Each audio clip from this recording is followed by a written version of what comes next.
देखती आंखों, सुनते कान और धड़कते दिलों, आप सबको हमारी तरफ से अस्सलाम वालेकुम। वालेकुम अस्सलाम। क्या हाल चाल है? बिल्कुल ठीक सर, आप कैसे हैं? बिल्कुल ठीक ठाक। कहर साहब आप सुनाइए। बिल्कुल ठीक ठाक। आप सुनाएं, ठीक है? बिल्कुल ठीक ठाक। मुझे तो ज़हीन लग रहा है। नहीं ज़हीन हो ही नहीं सकते जिंदगी च। पहली मरतबा इन्होंने मैं शवारमा लैके दिता तो मिख कढ़ रहे। पहली बारी मैं इन्होंने शवारमा लैके दिता तो विच मोरियां करके वजाउण लग पे। शवारमे जो सब्जियां चिकन सब कुछ कट के तो दूरबीन बना के वेख रहे हैं। अच्छा, आप ऐसे क्यों करते हैं? ताकि आप लोग मुझे बातें सुना सकें।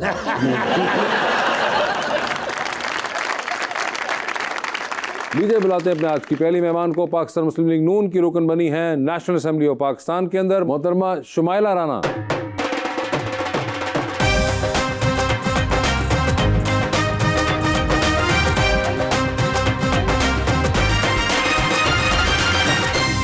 उनका साथ देने के लिए हमारी दूसरी मेहमान स्पोर्ट्स एंकर एंड जर्नलिस्ट मोहतरमा रोहा नदीम।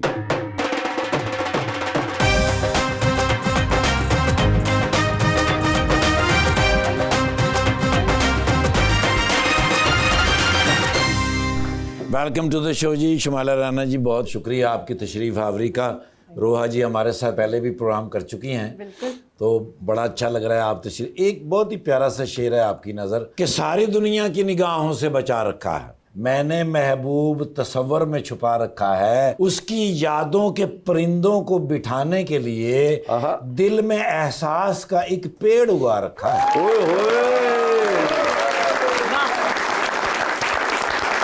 कितनी खूबसूरत खता करते हैं लोग, पत्थरों से भी वफा करते हैं।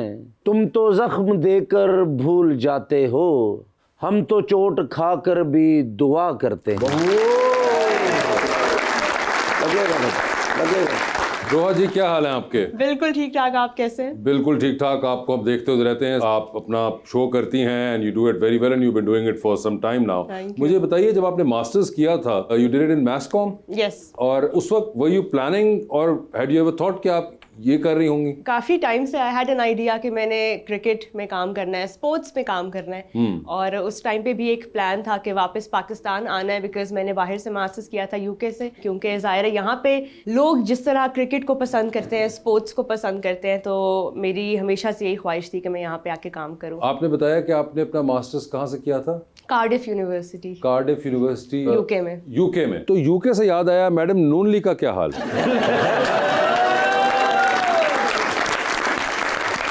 अल्हम्दुलिल्लाह नून लीग जो है वो साहिब इक़्तिदार है और अपनी परफॉर्मेंस की बेस पे आपके दिलों में घर कर रही है अल्हम्दुलिल्लाह, पंजाब में भी और वफाक। वो जो हमारे दिलों में कर रही है वो घर है। जी वो घर है। ठीक है। लेकिन कुछ तो हो रहा है ना? कुछ तो हो रहा है। हाँ। नहीं कुछ खैबर होता है। पख्तूनख्वा की तरह तो नहीं है ना? नहीं बिल्कुल। हमें घर तो बन रहे हैं, चाहे दिलों में हो या वैसे हो अमली तौर पे किसी प्लॉट पे बन रहे हो। मगर मुझे शुमाइला ये बताइए, आप पहली दफा एमएनए बनी एंड बिफोर दैट आप एमपी रही 2008 और 13 के दरमियान। तो ये 13 से 24 तक आप किधर थी? देखिए, एक्चुअली ये होता है कि जब आप अपनी जमात के साथ मुंसलिक होते हैं तो आपकी जमात और लीडरशिप जो है वो फैसला करती है कि आपको किस वक्त कहाँ पे भेजना है। आपको ग्राउंड की सियासत करवानी है, आपको पार्लिमान की सियासत करवानी है, या आपको दोनों ही सियासत के अंदर हिस्सा देना है, पार्लिमान में भी और जमात में भी। तो मेरा ख्याल है कि मेरी जमात ने जब मुनासिब वक्त समझा तो मुझे उन्होंने एमपीए से एमएनए के लिए मुंतखब किया। उससे पहले मैं ग्राउंड वर्क कर रही थी फॉर 12 years in between, जो कि बड़ा ऑड होता है। यूजुअली जब खवातीन बन जाती हैं एमपीए या कोई साहब भी बन जाते हैं, अगर खैर खवातीन का रिजर्व सीट्स पे होता है तो वो एक और बिल्कुल कॉन्टेक्स्ट हो जाता है कि जब वो बनती हैं तो उसके बाद दे गेन रीअपेयर। लेकिन आप बीच में 12 साल जो थी, you didn't appear in 2 tenures. एक टेन्योर में तो मैंने अपनी एजुकेशन कंप्लीट की थी बिकॉज मैं बहुत छोटी एज में पॉलिटिक्स में आ गई थी। आप जब एमपी बनी थी उस वक्त नहीं आपने कंप्लीट की हुई थी एजुकेशन? नहीं, मेरी इस वक्त ना मैंने ग्रेजुएशन किया था। ओह अच्छा। और लॉ ग्रेजुएट तो मैं फिर बाद में हुई थी, और फिर मैंने पॉलिटिकल साइंस में जब एमए किया तो वो भी बाद की बात है, मैंने एजुकेशन साथ फिर बाद में स्टार्ट की थी। अच्छा। एक्चुअली मैं बताती हूँ, हमारी जमात में ना एक बहुत कड़ा वक्त आया था और आपको पता है कि परवेज़ मुशर्रफ की आमरीत के दौरान जो है वो हमारी जमात में बहुत से ऐसे लोग थे जो छोड़कर चले गए थे और बहुत कम लोग थे जो उस वक्त उन्होंने जमात का साथ दिया था। तो मेरा घराना, मेरी वालदा जो हैं उस वक्त फ्रंट फुट वॉरियर रहीं और मैंने उनसे बहुत कुछ सीखा। उस वक्त हालात ऐसे थे कि हम जैसे नौजवान जो हैं उनको जमात के लिए निकलना पड़ा। तो मैं भी निकली अपनी वालदा के साथ और मैंने देखा कि जो काम मुझे पहले करने थे वो फिर मैंने बाद में किए। मैं national democratic institute for international affair की रुकन भी थी और मैं बहुत छोटी उम्र में, कम उम्र में पाकिस्तान की नुमाइंदगी जो है वो यूरोपियन कंट्रीज़ में कर चुकी हूँ।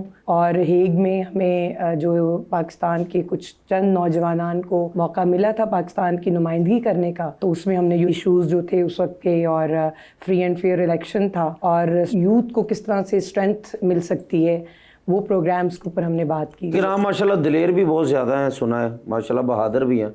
कभी मुखालफा ने कुटिया तुसी? नहीं, मैंने कुट लगाई तो नहीं है, लेकिन मार्शल आर्ट्स मैंने सीखी हुई है। मार्शल आर्ट्स बिकॉज मेरी वालदा ने मेरी जो ग्रूमिंग है और मेरी तरबियत है वो बेटों की तरह की है। बस मेरी बहन, मैं दुआ करता हूँ आपके लिए, आप वज़ीर आज़म बने, साडा होस्ट किते कुट के जाओ ना। रोहा, आपके साथ भी कभी आपके शो पे आपके पार्टिसिपेंट्स ने ऐसी हरकतें की हैं? कोई ऐसी बातें? नहीं, लेकिन मेरे शो पे एक बार एक मिक्स मार्शल आर्ट्स की हमारी एथलीट हैं बानो, वो आई जिन्होंने रिसेंटली गोल्ड मेडल भी हासिल किया था। और उनसे जब मैंने ये सवाल किया कि आप कैसे आई इस फील्ड में, तो उनकी स्टोरी बहुत मुझे ना अभी तक इट स्टक विद मी। कहती मैं बहुत छोटी थी, I think she was 6 or 7। कहती मैं ऑलमोस्ट किडनैप हो गई as a young girl. Okay. और जब मेरी किडनैपिंग का वो वाक़या हुआ तो मेरे पेरेंट्स ने इंस्टेड ऑफ मुझे ये कहें कि अब तुमने घर बैठना है, अब तुम मतलब आप उनकी मोबिलिटी रिस्ट्रिक्ट करने के बजाय उन्होंने उनको अपने आप को डिफेंड करना सिखाया। मिक्स मार्शल आर्ट्स में उनको किया, वो बॉक्सिंग करती हैं, मेडल्स जीती हैं। अभी वो सिर्फ जूनियर लेवल पर हैं but already she is doing so well. And this story is so inspiring कि हम लड़कियों को अगर ये कहने के बजाय कि आपने घर से नहीं निकलना या उनके ऊपर वो रिस्ट्रिक्शंस लगाने के बजाय, if you push them towards defending themselves and towards a positive and progressive thing, I think कि ये बहुत अच्छी चीज़ है। नहीं, बिल्कुल। वैसे मैडम आपकी बेल्ट वगैरह कौन सी है, अगर if you don't mind me asking, कौन सी बेल्ट मिली हुई आपको? मैं ब्लैक बेल्ट तक तो नहीं जा सकी। अच्छा, ब्लू बेल्ट तक मैं अच्छा, ब्लू बेल्ट तक गई, तो यानी कि आम तौर पे तो हैंडल कर ही लेते हैं। अपने दिफा में तो फिर बंदा कर ही लेता है ना। मेरा ख्याल है ये तमाम पाकिस्तान की तमाम बच्चियों को अपना दिफा करना आना चाहिए। बिल्कुल। ਤੁਹਾਡੇ ਕੋਲ ਜਿਹੜੀ ਬੈਲਟ ਹੈਗੀ ਉਹ ਪਾ ਕੇ ਤੁਸੀਂ ਖੰਭੇ ਤੇ ਚੜਦੇ ਜੇ, ਉਹ ਬੜਾ अच्छा है। रोहा, कभी ये सोचा था कि ये इतने हालात ख़राब हो जाएंगे कि अब आप प्रोग्राम करते हुए भी दिक्कत होती है? खेल है और हार जीत जो है इट्स पार्ट ऑफ, अब मैं बहुत वो सियासी जवाब दूंगी। खेल है, हार जीत जो है, लेकिन जैसे बाबर आजम और रजवान टीम में नहीं है। खैर उसमें बहुत से उसके रीजंस हैं कि वो क्यों नहीं है। सिलेक्शन कमेटी ने जो डिसीजन मेकिंग की है based on their recent performances, लेकिन बहुत बड़ी बात है